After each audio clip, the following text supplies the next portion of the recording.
Lumalala ang digmaan sa gitnang silangan. Eksaktong isang buwan matapos magsimula ang operasyon ni Donald Trump na Epic Fury nang bumagsak ang unang mga misail ng US at Israel sa Tehran, inilabas ng Iran ang kanilang huling at pinakamapanganib na alas. Opisyal nang inanunsyo ng mga Houthi ng Yemen ang pagsali sa digmaan sa panig ng tinatawag na Axis of Resistance at 2 beses na silang nagpakawala ng malalakas na ballistic missile sa mga target sa Israel. Pero hindi ang mismong pag-atake ang pangunahing balita ngayon. Ito ang simula ng pagpapatupad ng senaryo ng dobleng pagsakal na matagal nang ibinabala ng mga analista at ako mismo nung simula pa lang ng Marso. Sa totoo lang, may panganib ng ganap na blokadang pandagat. Bukod sa kipot ng Hormuz na hinarangan ng glaga ng Iran, posibleng dagdagan pa ito ng blokada sa kipot ng Bab el-Mandeb ng mga Houthi. Ako si Alexei Pechi. Pag-usapan natin ang paksang ito. Bago magsimula, hiniling ko ang inyong suporta sa YouTube channel na ito. Magagawa ninyo ito sa pag-subscribe, pag-donate o pag-sponsor sa YouTube. Para sa gabay, tingnan ang mga link at detalye sa video description o scan ng QR code sa screen. Sa dulo ng episode, kung sa tingin ninyo ay mahalaga at kinakailangan ng impormasyong ito, maaari ninyong suportahan ang channel na ito kabilang na ang pinansyal na suporta. Magpapasalamat ako para dito. Huwag kalimutang mag-subscribe sa Telegram channel kong Pechi News. Nasa video description ang link. Inanunsyo ng mga Houthi ng Yemen na suportado ng Iran ang unang pag-atake nila sa Israel mula simula ng digmaan sa gitnang silangan noong Marso 28. Sa gitna ng bagong pambobomba, posibleng lumalawak na ang labanan at hindi na lang ito direktang sagupaan ng Iran, US at Israel. Tandaan na sumali ang mga Houthi sa digmaan sa isang simbolikong petsa rin. Eksaktong isang buwan matapos mapatay sa isang pag-atake ng Israel ang pinakamataas na leader ng Iran, si Ali Khamenei. Noong Marso 28, inako ng Ansar Allah ng Yemen ang papapakawala ng sunod-sunod na ballistic missiles sa mga sensitibong target ng militar sa paligid ng Eilat.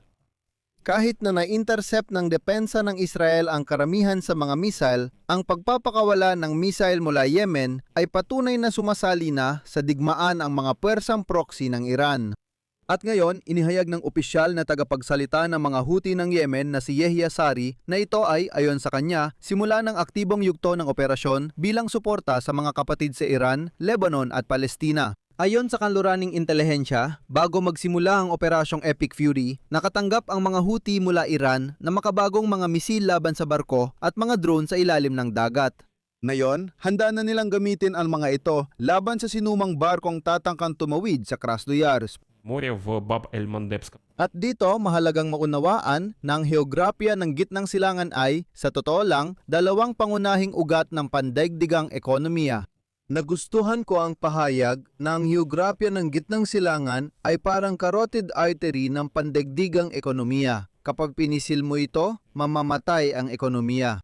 Sa isang banda ng Arabian Peninsula, matatagpuan ang kipot ng Hormuz, kung saan dumadaan ng 20% ng pandaigdigang konsumo at 25% ng liquefied natural gas.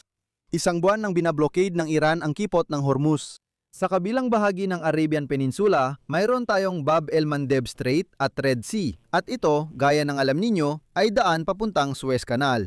At doon matatagpuan ang Yemen na siyang maaaring mag-blockade ng Bab el-Mandeb Strait. Sabayang pag-blockade ng 2 kipot o mga pangunahing ugat ay parang senaryo ng araw ng paghuhukom. Dati, pwedeng umiwas ang mga tanker sa Golpong Persiko na binablokade ng Iran at sa kipot ng Hormuz, kinukuha ang langis mula sa mga daungan ng dagat na pula. Halimbawa, gamit ang Saudi pipeline na Silangan Kanluran at daungan ng Yanbu sa Red Sea. Ngayon, posible na maputol ng mga Houthi ang rutang ito. Noong huling beses na hinaran ng mga Houthi ang kipot, daan-daang barko ang napilitang bumalik at umiwas sa buong Afrika sa pamamagitan ng Cape of Good Hope. Nagdadagdag ito ng 15 hanggang 20 araw sa biyahe at triple ang gasto sa lohistika.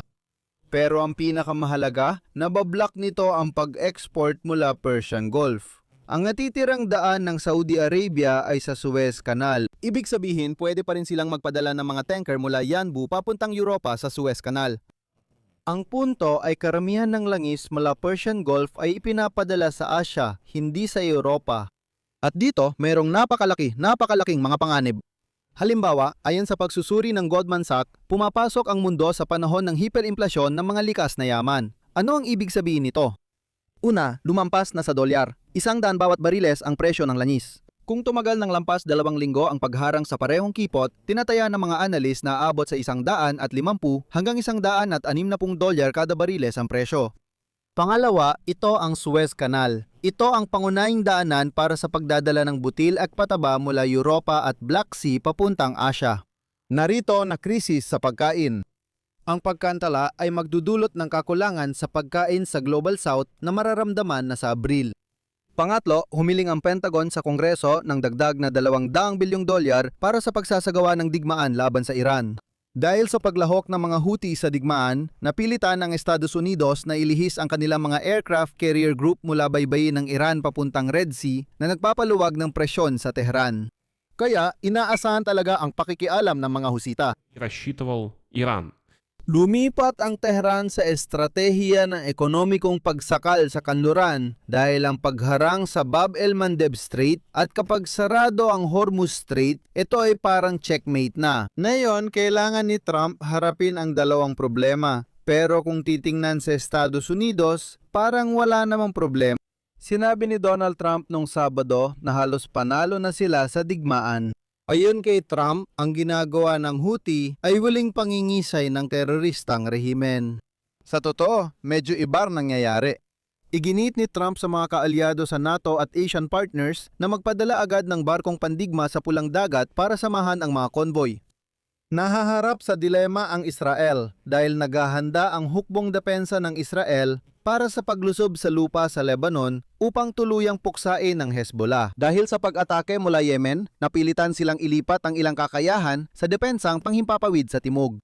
Sa kabilang banda, kung magsisimula ang mga Houthi na umatake sa mga daungan ng Saudi Arabia na sa katunayan ay naging logistics base ng Estados Unidos sa digmaang ito, maaaring madamay ang Riyadh sa digmaan. Paalala ko lang, noong 2019 ay umatake na ang mga Houthi sa mga oil refinery ng Aramco sa Saudi Arabia. Hindi ko isinasantabi ang posibilidad na ito. Gaya ng sa mga tangkang pag-atake sa port ng Yanbu, maaaring mawala ng kakayahan ang Saudi Arabia na mag-export ng langis at mga produktong petrolyo.